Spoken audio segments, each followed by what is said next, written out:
এই দুনিয়ার মধ্যে যার সাথে যার সম্পর্ক ভালো, ওই ব্যক্তির সাথে আল্লাহ পাক তার হাসর করাবে, হাসর করাবে, হাসর করাবে। কথা বলুন ঠিক না বেঠিক? দুনিয়ার বন্ধু সকালে আপনার জন্য জীবন দিয়া দেয়, ওই একই বন্ধু বিকাল বেলা আপনার কাছ থেকে আপনার জীবনটা ছিনিয়ে নেয়। মনে রাখবেন, এই দুনিয়ার মধ্যে যত বন্ধু বন্ধুকে হত্যা করেছে, প্রতারণা করেছে, তত বন্ধু কোনদিন বন্ধুর আপন হতে পারে নাই, পারে নাই, পারে নাই, পারে নাই। একজন মাত্র বন্ধু জমিনের মধ্যে আল্লাহ দিয়ে দিলেন বান্দারে। তোমরা শোনো, কার সাথে বন্ধুত্ব করবা, কাকে আপন মেনে নিবা। কোরআন শরীফের মধ্যে আল্লাহ পাক আয়াতে কারিমা নাজিল করে দিলেন। সবাই মহব্বতে আমার সাথে পড়ুন, বিসমিল্লাহির রাহমানির রাহিম। ওয়ালিয়াম মুরশিদা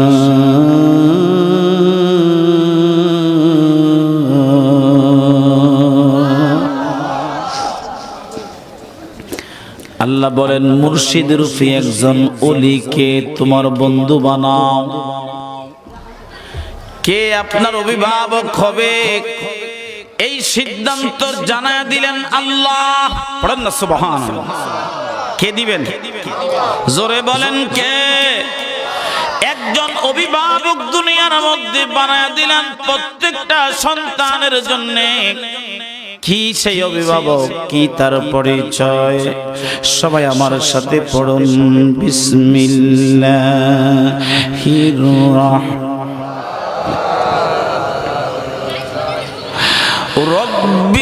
রব্বিরহামহুমা কামা রব্বায়ানি সগীরা। বলেন না, রব্বিরহামহুমা কামা রব্বায়ানি সগীরা। ও ফুটিয়ার যুবক ভাইরা, বাবাজিরা, একবার নিজের দিকে চিন্তা করেন। নিজের কলবটা, নিজের চক্ষুটা কিছুক্ষণের জন্য একটু বন্ধ করে দেন। আমি বন্ধু, আমি অভিভাবকের পরিচয়টা দিয়ে দিলাম।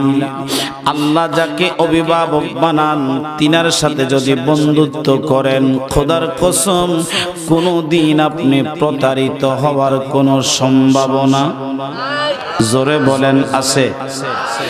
কেমন অভিভাবক, কোন জায়গার মধ্যে আল্লাহ বসায়া দিলেন? রব্বায়ানি সগীরা। আল্লাহ হলেন রব্বে কাবীর, মা বাবা দুইজনেরা হলেন রব্বে সগীর। আল্লাহ হলেন বড় রব। আল্লাহকে আমরা মানি, আল্লাহকে আমরা সিজদা করি। আর রব্বে সগীর, এই দুইজন হলেন আমাদের অভিভাবক। তাদেরকে আল্লাহ নিজেই বলেছেন, রব মানে হলো অভিভাবক। ঠিক কিনা? রব মানে কি? অভিভাবক, প্রতিপালক, সৃষ্টিকর্তা। এই দুনিয়ার মধ্যে শরীয়তে আমরা নুতফা থেকে, কোরআন শরীফের আয়াতে কারিমার অর্থ, দুই শুক্রের মিলন থেকে আমরা আসছি। আর সেটা হলো বাবা এবং মায়ের মধ্যে মিলন থেকে আমরা এসেছি। একবার বলা যাবে কি মারহাবা?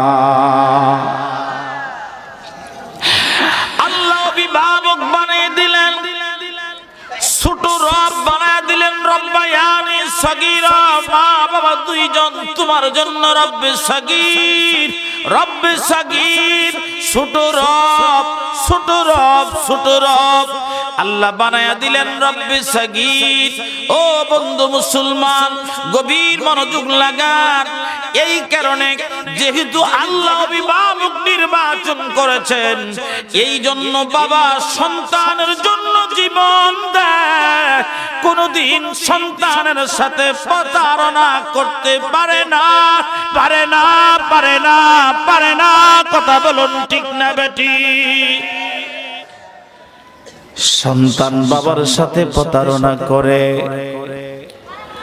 দেখবেন যেই ঘরের মধ্যে ঈদ থাকে ওই ঘরের মধ্যে বাবা থাকে, যেই ঘরে বাবা নাই ওই ঘরের জন্য কোনো ঈদে নাই, ঈদে নাই, ঈদে নাই। কথা বলেন ঠিক না বেঠি? ঘরের মধ্যে বাবা আছে, ঈদ আছে, বাবা নাই, ঈদ নাই। বলে মাওলানা কি বুঝাতে চাও? আমি আপনাকে বুঝাতে চাই বন্ধুরে, অভিভাবকটা দিয়েছেন কে? সবাই বলবেন কে? জোরে বলেন কে? এই জন্য মা বাবার খেদমত করা দরকার আছে না নাই? কম না বেশি? আল্লাহ বলেন উফিন ওয়ালা তানহারহুমা ওয়া কুল লাহুমা কাওলান কারীমা।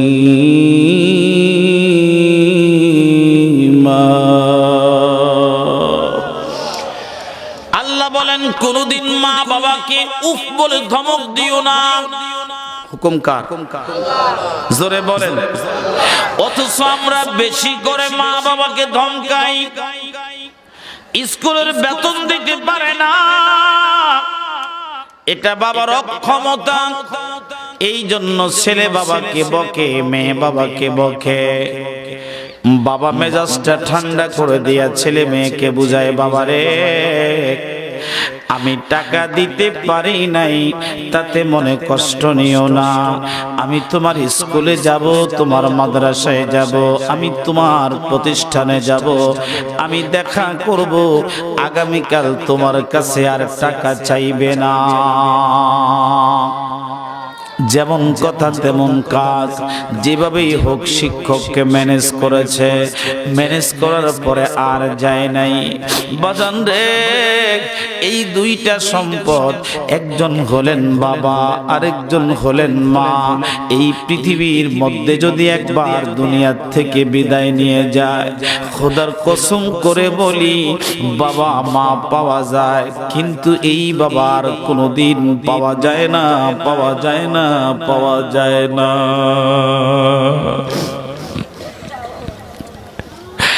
আমার একজন বাবা ছিলেন, 2012 সালে বাবাকে হারিয়ে ফেলেছি বন্ধু। মাঝে মধ্যে আমি আলোচনায় বলি, আজকে হঠাৎ করে আমার বেশি বেশি করে মনে পড়তেছে।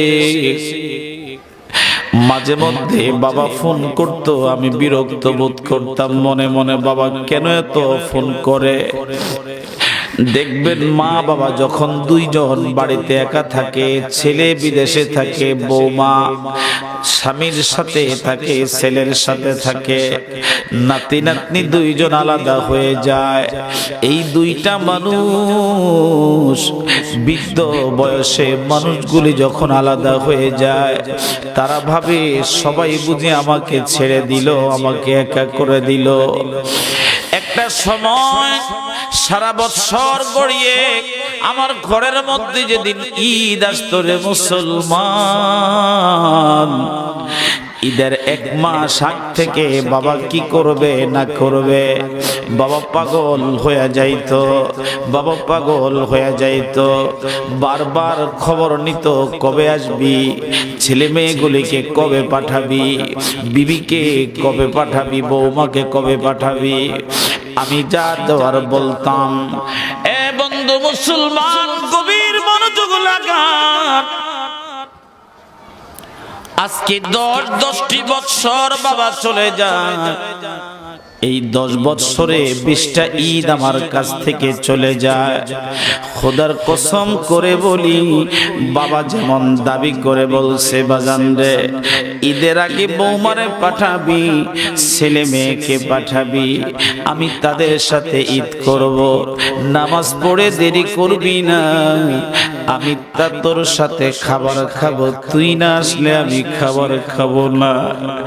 মানুষ বাড়িতে অনেক আছে, এই কথা বলার মানুষ 10-10টি বছরের মধ্যে আমি পাই নাই।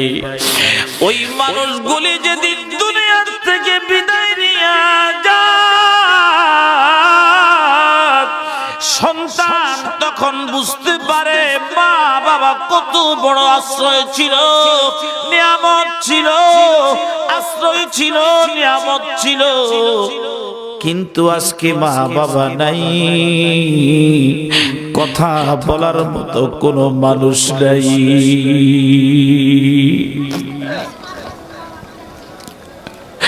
নবীজির বড় আফসোস ছিল, নবী ছিলেন ইয়াতীম। আল্লাহ পাক একদিন ডেকে বললেন, ইয়া রাসূলুল্লাহ, আপনি মনে কষ্ট নিয়েন না, আমি আপনাকে এতিম বানাইছি। নবীজি কান্দে, আমার আল্লাহ পাক বলেন, বন্ধু আমার আপনি কাঁদবেন না, আমি এই জন্য আপনাকে এতিম বানাইছি, আপনি যেন ইয়াতিমের কষ্টটা বুঝতে পারেন, এই জন্য আপনাকে ইয়াতিম বানাইছি।